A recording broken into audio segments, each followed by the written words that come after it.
도와여 주시는 하나님의 말씀은 신약성경 요한복음 6장 36절 7절의 말씀입니다. 신약성경 153쪽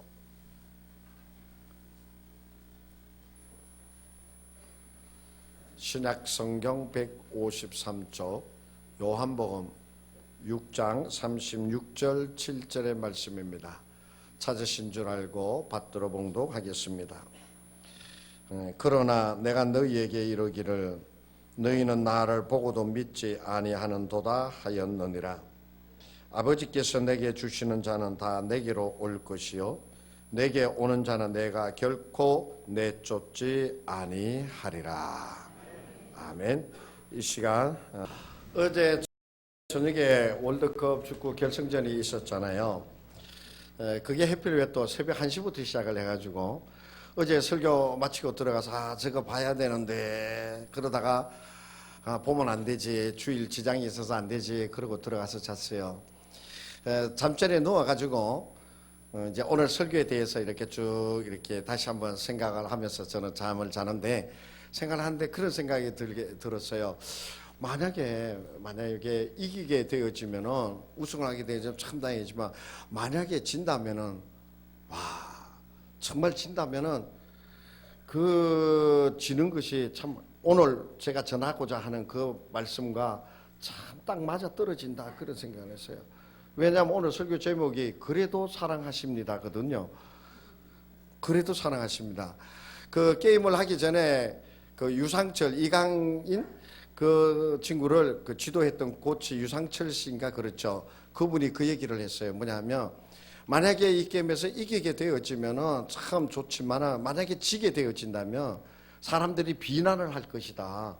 그렇게 되어지면 이강인이가 아직도 어린 나이인데 그것을 잘 견딜 수 있을 것인가 걱정이 되어진다.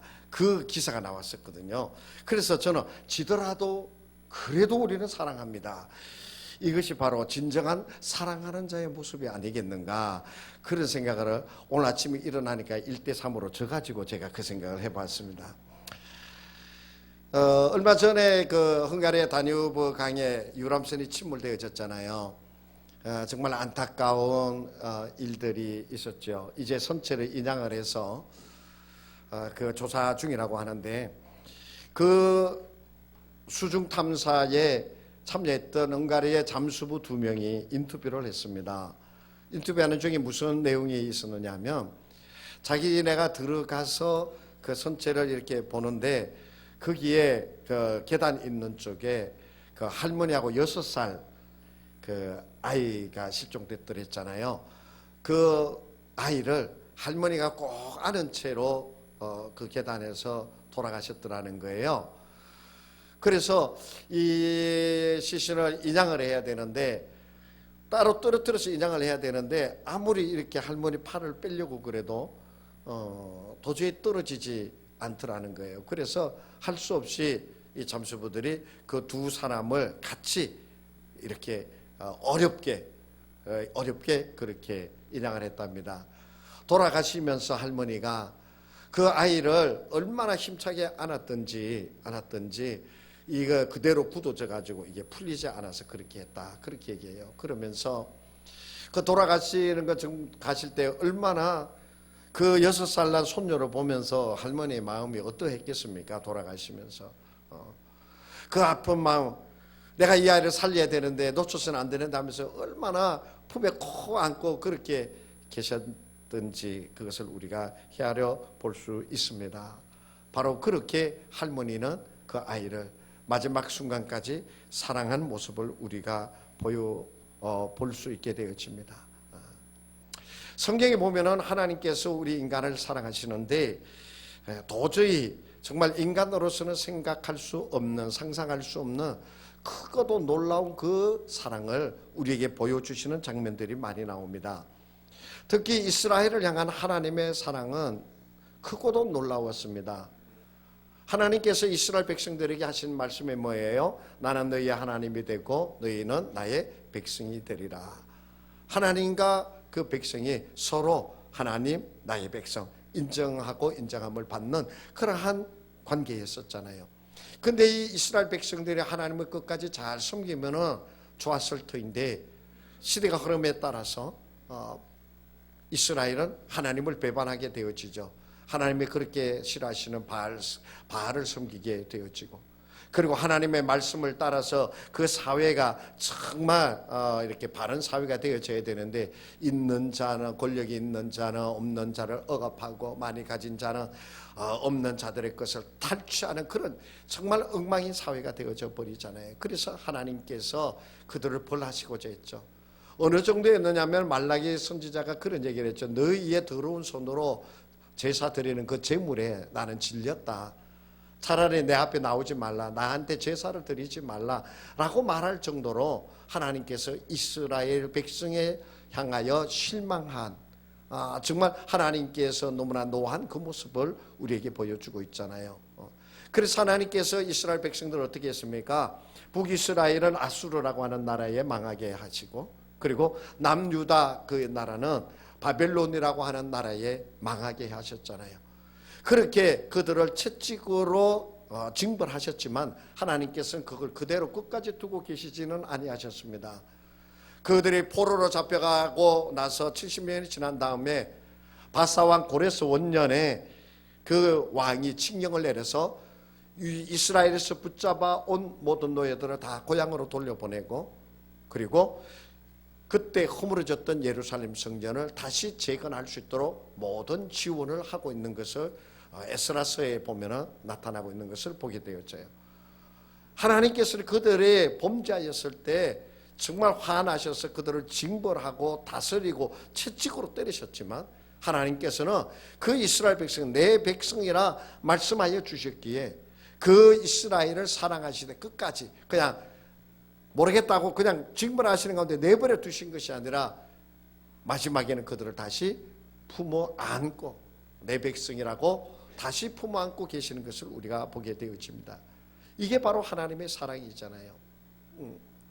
하나님께서 우리를 사랑하시되 그렇게 그가 하나님을 잘 섬길 때는 기뻐하셨고 그들의 제사도 기쁨으로 받아주셨지만은 그들이 범죄하고 하나님을 떠나게 되었을 때 그들을 징벌하셨지만 끝내는 그들을 사랑하시고 품어주시는 것이 바로 하나님의 넘치는 사랑이잖아요. 신약 성경에 보면 예수님도 그러한 모습을 보여주고 있습니다. 여러분들 마가복음 5장에 보면은 군대 귀신 들린 이야기 있잖아요. 그 군대 귀신 들린 자의 모습이 어땠어요? 군대 귀신 들려가지고 사람이 하도 포악하게 변하니까 그 동네 마을의 사람들이 저것 때문에 못 살겠다 그래가지고 이 군대 귀신 들린 자를 공동묘지로 내쫓게 되어지지요.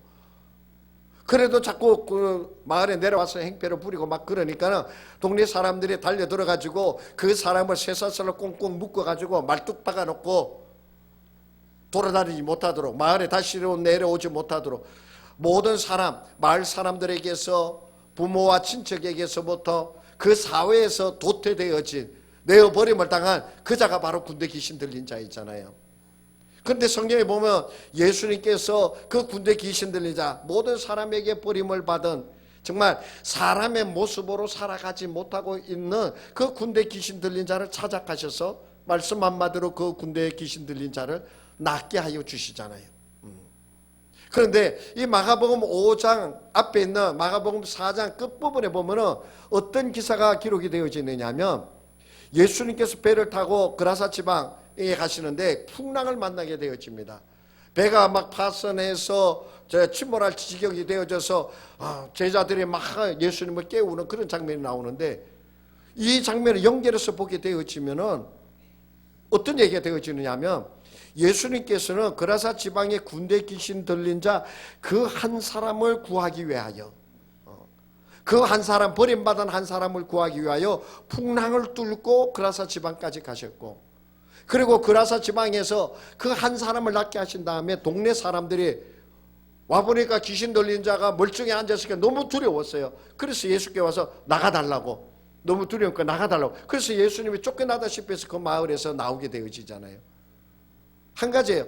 오직 군대 귀신 들린 자를 예수님께서 버리지 아니하시고 그를 찾아가셔가지고 그를 낫게 하셔서 다시 그가 사회생활을 할 수 있도록 만들어 주셨다는. 예수님의 사랑은 정말 이런 것이에요. 어떤 형편, 어떤 모습이 나가 중요한 게 아니에요. 어떠한 모습, 어떠한 자이든지 간에 주님께서는 어떻게 하느냐, 끝까지 그를 찾아가셔서 그가 다시 사람 대접을 받고 삶을 살아갈 수 있도록 환원시켜 회복시켜 주신 것을 보잖아요. 성경에 보면 예수님께서 제자 마태를 부르신 장면에 나오는데, 이 마태라고 하는 자가 어떠한 직업을 가졌느냐 하면 세리였습니다. 세리. 그 당시에 세리는 사람들이 사람 대접을 해주지 않았어요. 그 사람하고 눈도 안 마주치고 말도 안 하고 같이 밥 먹는 거는 상상도 할 수 없는 일이었어요.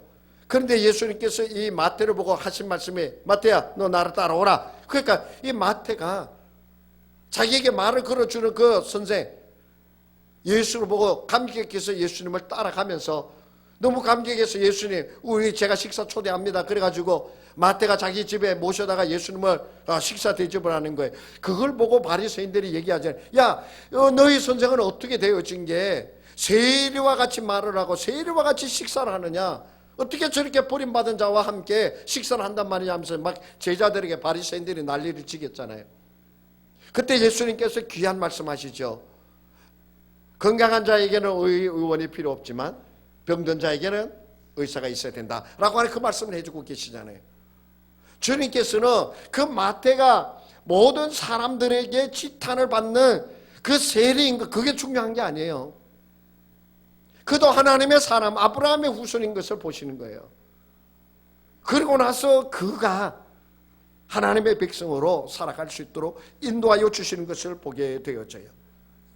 우리는 예수님께서 이렇게 정말 모든 사람들에게 버림받고 도저히 사랑할 수 없는 그러한 자들을 사랑하셔서 회복시켜 주시는 장면.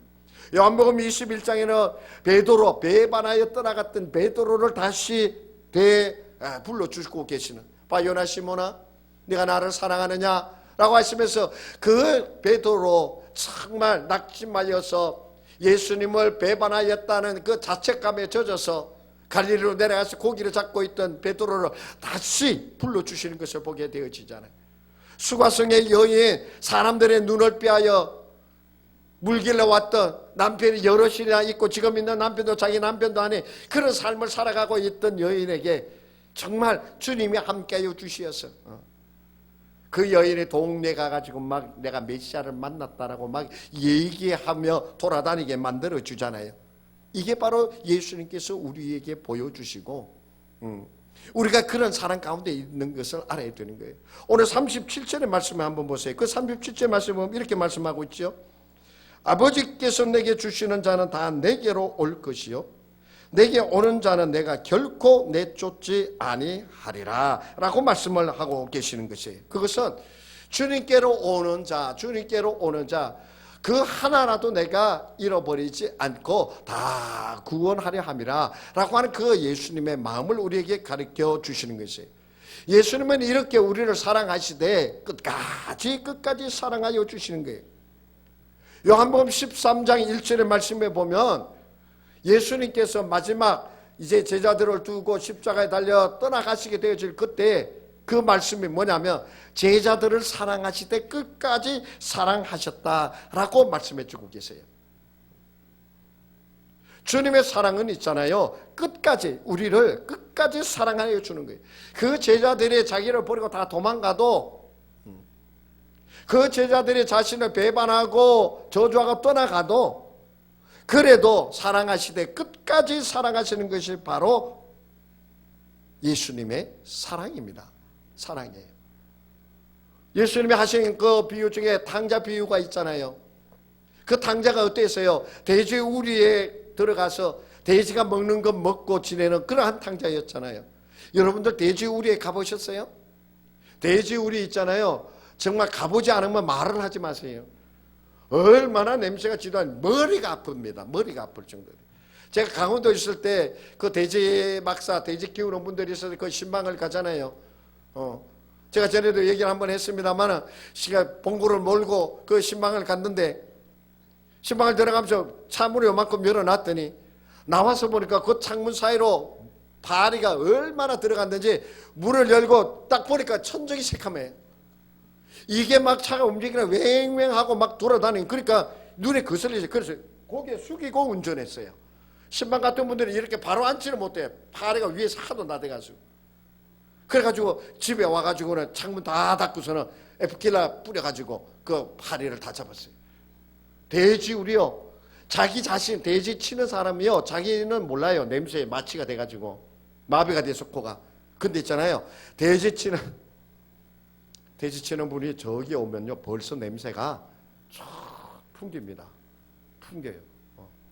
그런데 그런 아들, 정말 아버지 살아 계실 때 유산을 빼앗다시피 해서 가져가가지고 그것을 다 탕진해 나쁜 놈 말이에요.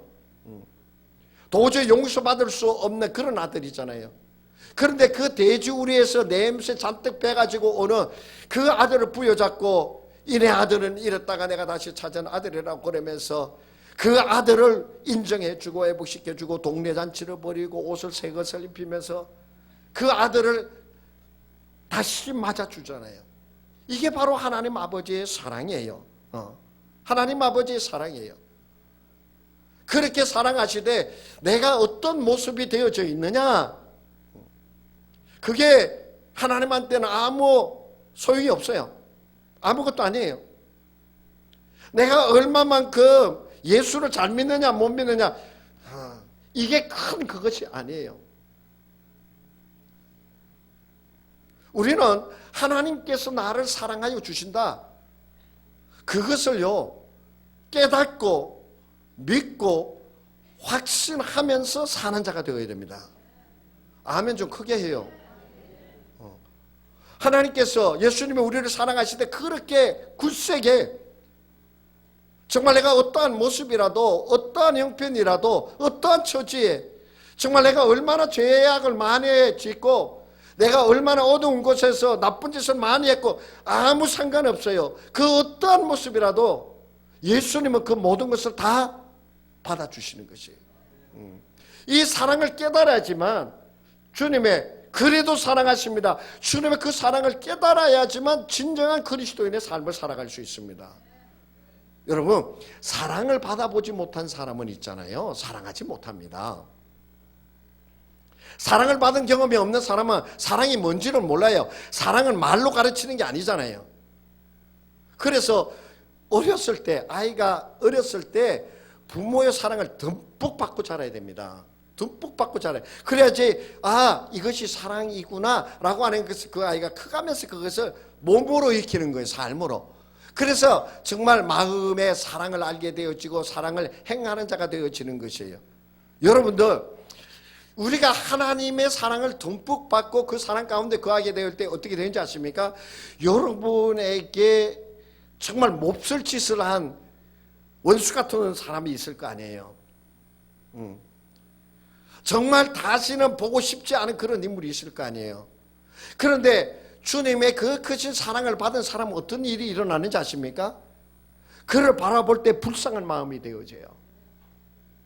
그를 저주하고 그가 잘못되기를 바라고 정말 다시 해코지를 하고 싶어 그런 마음이 드는 것이 아니라 그 하는 행동을 보면 불쌍한 마음이 드는 거예요. 그래서 그를 향하여 기도가 나옵니다. 주님의 그 크신 사랑을 받은 자는요, 저주하고 해코지하는 것보다 그 불쌍한 삶을, 그 삶이 얼마나 불쌍한지를 깨달아 그를 안타까운 마음을 가지면서 기도하게 되어져요. 그래서 막 눈물을 흘리면서 기도합니다. 그런데 있잖아요, 그 기도가 더 깊어지게 되어지면 어떻게 되는지 아십니까? 더 엄청나게 울어버립니다. 왜 그런지 아세요? 그 나를 아프게 한 그 사람을 내가 기도하다 보니까 나를 사랑하여 주신 하나님의 마음을 깨닫게 되어지는 거예요. 정말 저런 거를 위해 내가 기도해줘야, 나 같은 죄인, 나 같은 자를 사랑하여 주시는 그 하나님의 사랑을 깨닫게 되어져가지고 그 하나님의 크신 사랑 가운데 그냥 눈물을 그야말로 대성통곡을 할 수밖에 없는 그런 일들이 일어나게 되어지는 거예요. 나 같은 죄인 살리신 주의 놀라워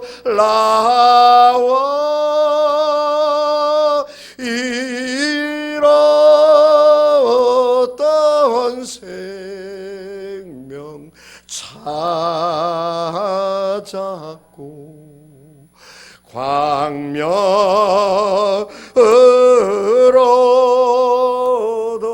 얻었네.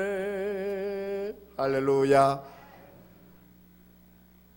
하나님의 그 크신 사랑, 주님께서 나 같은 자도 용서하여 주시고 나 같은 자도 하나님의 사랑 가운데 거하게 하여 주시고 나 같은 자도 복 내려주시자 하늘의 백성이 되게 하여 주신 것, 그것을 생각하며 내 앞에 아무리 독하고 나쁘고 고약한 사람이 있다 하더라도 주님의 그 사랑을 깨닫게 되어지며 그를 향하여 불쌍한 마음으로 그를 향하여 기도가 나오게 되어지고 어떻게 해서든지 그가 잘 되기를 바라는 마음이 생기게 되어지고 그를 용서하는 마음이 들게 되어지는 것이에요. 그래서 하나님께서 나를 그렇게 끝까지 사랑하여 주신다는 것을 깨닫는 자만이 참 그리스도인의 삶을 살게 되어지고요.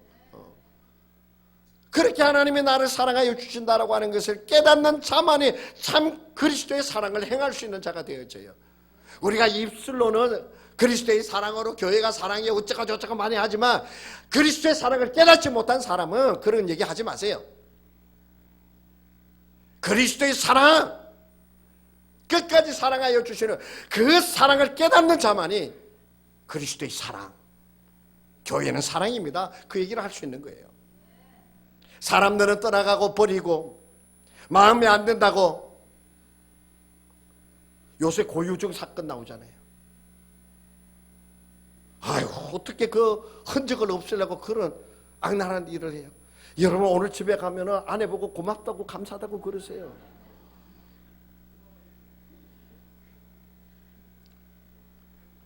한마디 덧붙여 얘기하면 나 몰래 보험 들어놓은 거 있나 없나도 좀 보고. 그죠? 아, 사람 마음에 안 든다고 어떻게 그렇게 할 수가 있어요? 어떻게 그렇게 할 수 있어요? 세상이 그렇게 되도록 하잖아요. 우리가 하나님의 사랑을 깨닫게 되어질 때 진정한 내 삶이 아름다운 삶을, 복된 삶을, 존귀한 삶을 살아가게 되어질 줄로 믿습니다. 그렇게 예수님은 우리를 사랑하여 주시되 끝까지 사랑하여 주시고요, 사랑할 수 없는 자를 사랑하여 주시는 것이에요. 오늘 2부 예배 때 찬양단이 찬양을 했어요. 근데 그 찬양 중에 무슨 찬양이 있냐면 85장에 있었어요. 그래서 제가 적어놨어요. 85장에 보면 이런 가사가 있어요. 구주를 생각만 해도, 그게 1절부터 5절까지가 있는데 4절에 보면 이런 가사가 있어요. 예수의 넓은 사랑은 어찌다 말하랴. 그 밑에 보면 주 사랑 받은 사람만 그 사랑 알도다. 주 사랑 받은 사람만, 주 사랑 받은 사람만 그 사랑을 알게 되어지고 그 사랑을 행할 수 있는 자가 되어지는 것이에요. 아버지를 바보 만들어 아버지의 재산을 유산으로 강탈하여서 떠나갔던 그 탕자, 그 탕자를 다시금 맞아주는 것이 바로 하나님께서 우리를 사랑하여 주시는 그 모습을 비유로 말씀하신 것이잖아요. 오늘 우리는 그러한 하나님의 사랑 가운데 내가 거하고 있음을 알고요, 내가 그러한 하나님의 사랑을 받은 자이라고 하는 것을 확신하게 되기를, 그리하여 하나님의 그 사랑을 받은 자의 삶이다라고 하는 것을 깨닫고 확신하며 기뻐하며 감사하며 그 사랑에 살아가는 우리가 되어지기를 간절히 원합니다. 그 사랑 가운데 꼭 살아야 됩니다. 그 사랑을 깨닫고 나아가야 돼요. 우리 인간처럼 잘하면 하나님이 사랑해 주시고 못하면 요놈하고 그런 사랑이 아니에요. 하나님은 어떠한 자이든지 간에 사랑하시되 끝까지 사랑하여 주시는, 그래도 사랑하십니다. 그래도 끝까지 사랑하여 주시는 하나님의 사랑인 것을 깨닫게 되시기를 바랍니다. 그리고 예수님께서 우리 인류를 향한 그 사랑은 정말로 존귀하게 이를 데 없고 세상 끝날까지 사랑하여 주신다고 그랬잖아요. 그렇죠? 예수님께서 그 우리를 사랑하시는 그 표적의 가장 큰 게 뭐였어요? 십자가의 사랑이잖아요. 그 십자가가 얼마나 고통스럽고 얼마나 수치스럽고 것이다라고 하는 것을 예수님은 다 아시잖아요. 그래서 할 수만 있으면 이 잔을 내게서 옮겨주십시오 라고 그렇게 기도한 예수님이잖아요. 그런데 그 모든 것을 다 감당하시면서 예수님은 우리를 사랑하여 주셨어요. 그런데 오늘날 살펴보십시오. 이스라엘의 마지막 때와 같이 오늘날 많은 사람들이 하나님을 떠나고 있습니다. 여러분의 자녀들도 살펴보십시오. 교회를 떠나고 하나님을 잊어버리고 살아가는 여러분의 자녀들 많이 있지 않아요? 왜 그래요? 이 세상을 믿고 이 세상의 것을 얻기 위하여 떠나갑니다. 사람들은 자꾸 많은 것을 요구하고 사람들은 자꾸만 편안한 것을 요구합니다. 여러분 요새 AI 인공지능 로봇이 많이 있잖아요. 그죠? 그래가지고 집에서 지니야 틀어봐 그러면 나오고 지니야 에어컨 그러면 지가 알아서 에어컨 탁 나오잖아요. 근데 있잖아요. 이게 인류 멸망의 올무가 될 수 있다는 걸 아셔야 됩니다. 스티븐 호킹 박사가 얼마 전에 그 인류 멸망의 가장 큰 적이 뭔가 하는 그런 그게 있었나 봐요. 거기에서 예언하기를 돌아가셨죠. 지금은 그분이 얘기하기를 인류 멸망의 가장 큰 위험은 인공 로봇에 있다라고 얘기했습니다. 인공 로봇. 그 인공 로봇이 어때요? 정말 그 AI 모든 것이 그냥 예를 들면 덥다. 그러면은 에어컨이 지가 알아가지고 에어컨 쫙 나와요. 오늘 일부 예배 때 예배 드리는데 좀 더웠어요. 그래서 내가 설교하는 중에 인공지능 덥다 하면 에어컨에 탁 들어옵니다. 그러니까 우리 부목사님 가만히 있어요. 그래서 내가 그랬어요. 부목사는 가만히 있지만 인공지능은 에어컨을 탑니다. 그러니까 틀더라고. 사람은 그걸 잘 몰라요. 그러나 인공지능은 덥다 그러면 에어컨 트는 거예요. 그것이 바로 인공지능이에요. 여러분 얼마 전에 세계 최고 가는 그거 기계 컴퓨터 바둑 둔 거 있죠. 그죠? 다 줬잖아요. 인간이 줬잖아요. 이거 정말 무시무시한 얘기입니다. 이거 그냥 재미로만 볼 거 아니에요. 지금까지 모든 수천만의 그 정보를 다 입력을 해가지고 순식간에 그걸 판단해가지고 바둑을 놓는 거예요. 인간이 도저히 근접할 수 없는 그 수단과 방법을 가지고 있는 거예요. 이게 만약에 인공지능이 잘못되어져서 스스로가 무엇을 해가면서 하면은 인간이 그 앞에 감당할 수가 없다는 거예요. 지금 전부 다 컴퓨터화 되어져 있잖아요. 전부 다 그걸 만약에 그 컴퓨터 그 지능을 인공지능이 딱 장악을 해버리면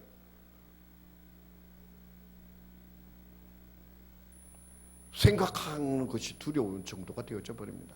근데 인간은 어때요?